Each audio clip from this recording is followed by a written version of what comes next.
Sunday Night Production.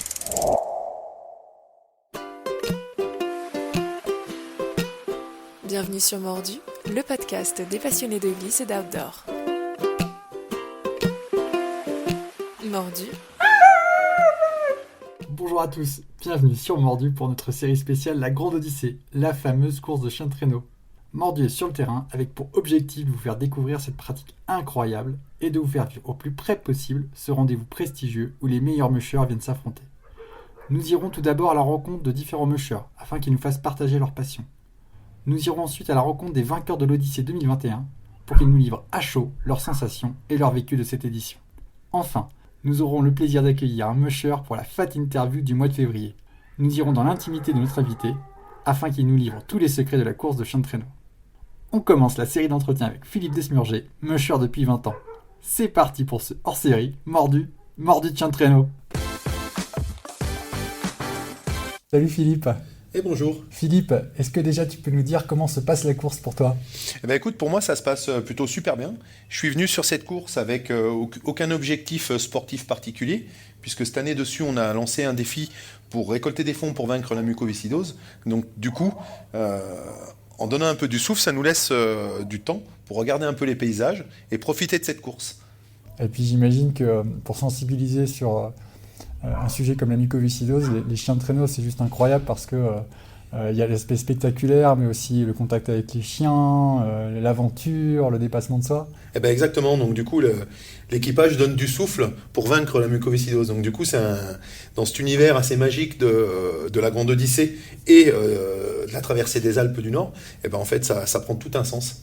Moi ma fille, quand je lui ai dit que je venais ici, elle m'a dit les chiens de traîneau c'est comme le chariot du Père Noël, c'est tout pareil sans les cornes. Exactement.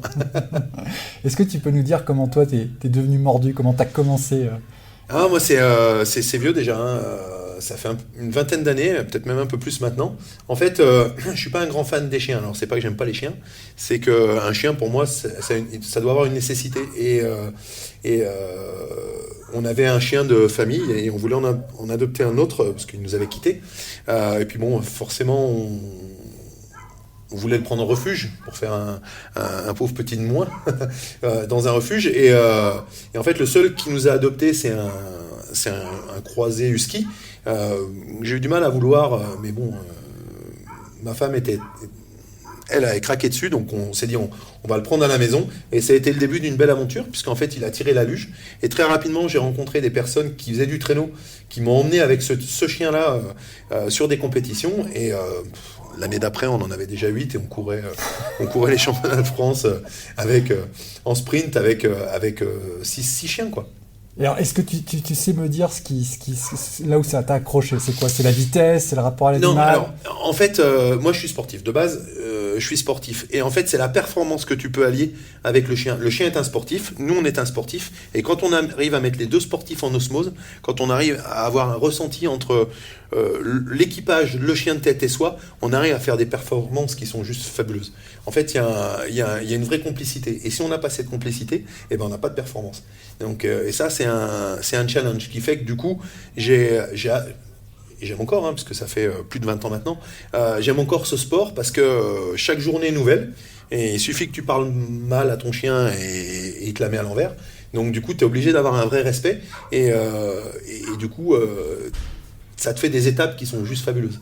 Et alors, quand tu as commencé là, à avoir de 1 à 8 chiens, puis maintenant à faire la Grande Odyssée, qui est une grande course presque professionnelle, ou en tout cas amateur plus, t'as fait quoi ? T'as fait des changements dans ta vie, ta maison ? En fait, c'est tout.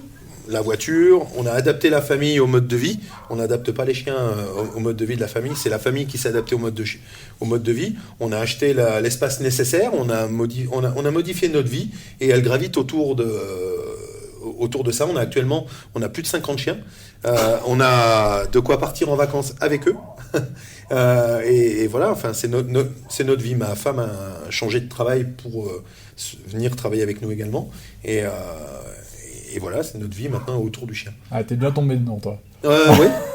C'est elle qui m'a balancé dans ce milieu quand même à la base. Ta femme ? Oui, c'est ma femme qui m'a balancé. Alors, lui dis sans aucun regret par ailleurs.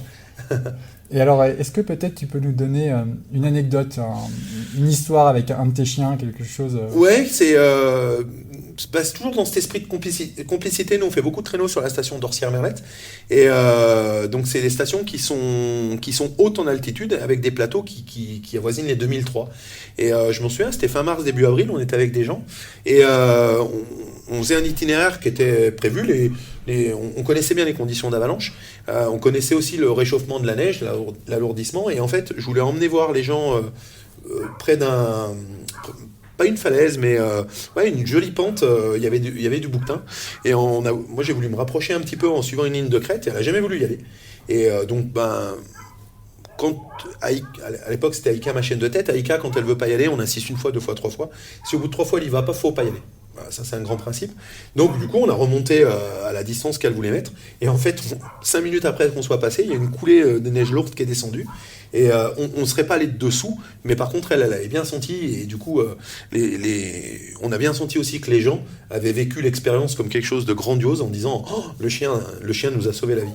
Mais c'était elle avait senti avant nous. Bon, nous, on maîtrisait les risques, mais par contre, elle les avait sentis. Et c'est vrai qu'on fait toujours attention au ressenti du chien. Ça, c'est un grand principe quand on bosse avec. Super. Bon, écoute, Philippe, tu vas bientôt prendre le départ de l'avant-dernière étape de la course. Ouais. On te souhaite bonne chance, de bien en profiter. On peut te suivre sur quel réseau, toi ? On peut te suivre où sur les réseaux ? On peut me suivre sur Alpi Traîneau sur Instagram et Philippe Desmurger sur Facebook. Excellent, on va suivre tout ça. À bientôt et merci pour ton temps. Avec plaisir. Ciao. Merci.